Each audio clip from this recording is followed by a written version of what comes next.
Ila jamani, tusemeni ukweli, viongozi wa Simba kuna namna wanatukosea sana sisi mashabiki wa Simba. Kwa nini kila siku migogoro haiishi? Yaani likiisha hili linazuka lile. Kwa nini? Kumbukeni dabi tarehe 12. Ndani ya uongozi mnavyofarakana hivi, inavyotokea migogoro, Yanga ndo anasherekea, ndo anapata nafasi hapo hapo ya kuwapigia gepu, badala ya kukaa kujiandaa na dabi.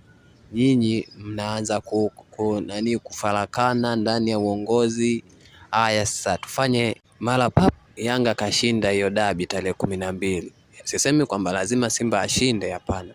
Tufanye Yanga ndo kashinda, alafu na sisi tushajua kwamba ndani ya uongozi kuna mgogoro kama hivyo. Wewe unafikiri mashabiki watapeleka lawama zao kwa kina nani? Lazima watapeleka kwenu nyinyi viongozi. Viongozi mnatakiwa mkae muyajadili ndani kwa ndani yaishe, msiyapeleke public kila mtu ajue yani.